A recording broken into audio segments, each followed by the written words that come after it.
ED ਦੇ ਬਾਰ-ਬਾਰ ਸਮਣ ਭੇਜਣ ਤੇ ਕੇਜਰੀਵਾਲ ਪੇਸ਼ ਨਹੀਂ ਹੋ ਰਹੇ, ਪਰੰਤੂ ਇਸ ਗੱਲ ਨੂੰ ਲੈ ਕੇ ਪਹਿਲਾਂ ਹੀ ਆਮ ਆਦਮੀ ਪਾਰਟੀ ਨੂੰ ਇੱਕ ਵੱਡਾ ਝਟਕਾ ਲੱਗ ਰਿਹਾ ਹੈ ਤੇ ਉੱਥੇ ਹੀ ਵੋਟਾਂ ਦੇ ਦਿਨ ਨੇੜੇ ਆ ਰਹੇ ਨੇ ਤੇ ਜਿਸ ਦੇ ਦੌਰਾਨ ਮੁੱਖ ਮੰਤਰੀ ਭਗਵੰਤ ਮਾਨ ਨੂੰ ਲੈ ਕੇ ਵੀ ਸਵਾਲ ਜਿਹੜੇ ਬੀਜੇਪੀ ਕਰ ਰਹੀ ਹੈ ਤੇ ਦੱਸਦੀ ਕਿ ਬੀਜੇਪੀ ਦੇ ਪ੍ਰਧਾਨ ਸੁਨੀਲ ਜਾਖੜ ਦਾ ਇੱਕ ਵੱਡਾ ਬਿਆਨ ਸਾਹਮਣੇ ਆਇਆ ਤੇ ਉਹਨਾਂ ਨੇ ਕਿਹਾ ਕਿ ਜੇਕਰ ਆਮ ਆਦਮੀ ਪਾਰਟੀ ਦੇ ਕਨਵੀਨਰ ਇੰਨੇ ਇਮਾਨਦਾਰ ਨੇ ਤਾਂ ਉਹ ਪੇਸ਼ੀ ਦੇਣ ਤੇ ਕਿਤੇ ਨਾ ਕਿਤੇ ਉਹਨਾਂ ਨੂੰ ਡਰ ਹੈ ਕਿ ਮੈਨੂੰ ਈਡੀ ਗ੍ਰਿਫਤਾਰ ਨਾ ਕਰ ਲਵੇ ਤੇ ਜੇਕਰ ਉਹ ਕੱਟੜ ਇਮਾਨਦਾਰ ਨੇ ਤਾਂ ਪੇਸ਼ ਹੋ ਕੇ ਦਿਖਾਉਣ ਤੇ ਜਿਸ ਦੇ ਦੌਰਾਨ ਬੀਜੇਪੀ ਦੇ ਪ੍ਰਧਾਨ ਸੁਨੀਲ ਜਾਖੜ ਦੇ ਵੱਲੋਂ ਪਲਟਵਾਰ ਆਮ ਆਦਮੀ ਪਾर्टी ਤੇ ਕੀਤਾ ਗਿਆ ਤੇ ਪੂਰੇ ਮੁੱਦੇ ਨੂੰ ਲੈ ਕੇ ਸੁਣਦੇ ਆ बीजेपी के प्रधान सुनील जाखड़ ਦਾ ਹੋਰ ਕੀ ਕਹਿਣਾ। अब सतिंदर जैन जी का या संजय सिंह जी का इनकी बात क्यों करते हैं साहब? मैं समझता हूँ सबसे बड़ी बात है कि इस घर के मुखिया, इस पार्टी के मुखिया केजरीवाल साहब को जमानत पे आना पड़ा है।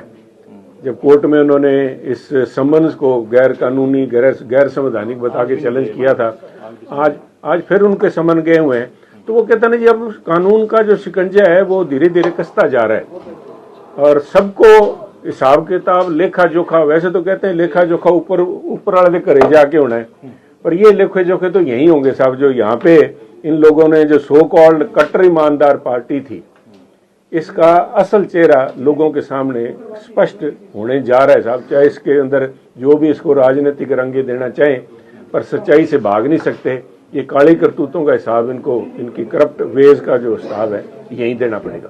एक राहुल गांधी ने बयान दिया है कि हिंदुओं के अंदर जो है मैं उसके खिलाफ हूँ, इसको किस तरह से देखते हैं हिंदुओं के खिलाफ जाने की? देखिए मैंने उनका ये बयान सुना नहीं, आप किस किस्म की बात कर रहे हैं, उन्होंने बहुत किस्म के बयान दे रहे हैं, पर कोई भी कमेंट करना without knowing is in person, मैं जब तक सुन नहीं लेता खुद मैं उस पर कमेंट करने का ट्वीट किया है आपने जी।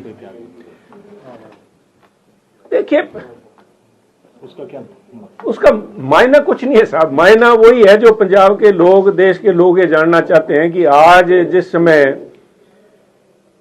पूरा राजनीतिक माहौल गरमाया हुआ है, इलेक्शन सिर पे खड़े हैं, पंजाब की बागडोर आम आदमी पार्टी की नाम मात्र के मुख्यमंत्री थे भगवंत मान जी, सारा super chief minister Raghav Chadha ji थे।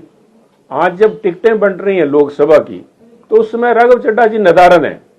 आज जब केजरीवाल साहब समन किए जा रहे हैं, जमानत लेनी पड़ रही है केजरीवाल साहब को, आपने अभी सतिंदर जैन जी का नाम लिया, संजय सिंह जी का नाम लिया, मनीष सिसोदिया जी का भी मेरे ख्याल उनको भी हुक्म फरमान आ गया भी आप वापस जाए, अंदर जाए, तो उन सारी आज सवाल उठता है, एक स्वाभाविक सवाल है राघव चड्ढा जी कहाँ है?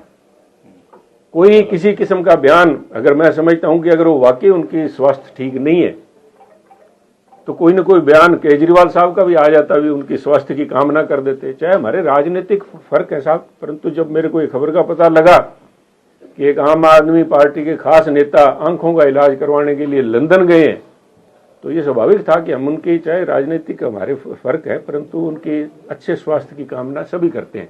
परंतु बेहतर होगा कि केजरीवाल साहब या भगवंत मान जी या पार्टी ऑफिशियल तौर पे इस पे कोई ना कोई बयान दे। और मेरा ये ट्वीट आज करना इस मसले को लेके इसलिए जरूरी बनता था क्योंकि देर सवेर मुझे इस बात का संदेह था कि ये इल्जाम फिर लगाएंगे बीजेपी पे, भी हमारे एमपी को जो कह रहे थे, हमारे जो एमएलए जो 5-5 हजार रुपए की रिश्वत लेते हैं, इनके आम आदमी पार्टी के पकड़े जाते हैं, उनको कहते हैं 25 करोड़ रुपए दे रहे हैं, तो ये तो एमपी थे, इनके इल्जाम भी हमारे पे आने थे। तो अच्छा है कि कोई क्लैरिफिकेशन आ जाए तो बेहतर होगा।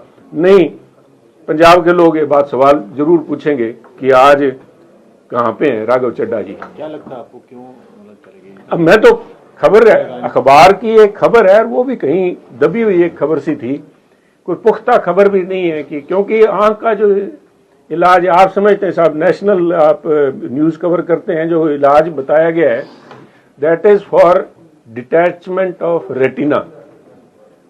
और डिटैचमेंट ऑफ रेटिना को इतना लंबा चौड़ा जितना ये इसका सुनने में लगता है कि इतना कोई गंभीर मुद्दा है नहीं। हर एक जगह सबसे ज्यादा इलाज आंखों के ऑपरेशन होते हैं।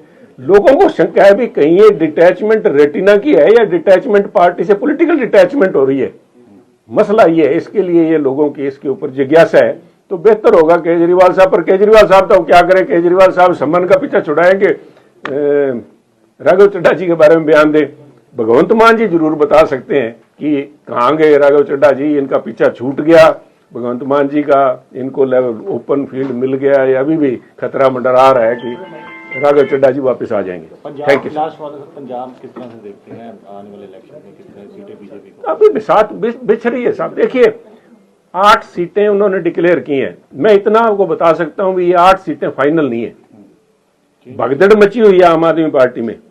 इन 8 कैंडिडेट्स को लेके जिस किस्म का लोगों के सामने से रिएक्शन आया है, मुझे लगता है कि बहुत सारे चेहरे बदले जाएंगे।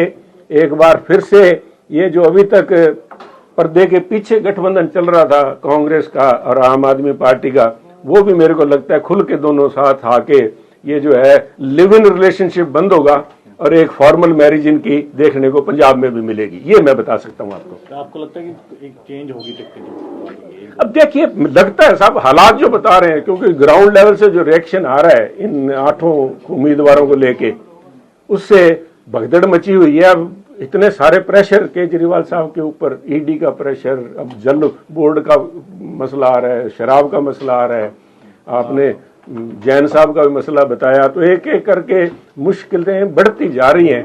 तो हर तिनके का सहारा ढूंढ रही है आज आम आदमी पार्टी। जलंधर के कैंडिडेट का नाम आ रहा है कि बीजेपी में मैं समझता हूं आप देखिए आगे कौन कौन से कैंडिडेट बदले जाते हैं। अभी तो आप जलंधर की बात कर रहे हैं और मैं राघव चड्ढा जी की बात कर रहा हूं कि अब देखिए राघव चड्ढा जी की डिटैचमेंट रेटिना की है या आम आदमी पार्टी से डिटैचमेंट होने जा रही है।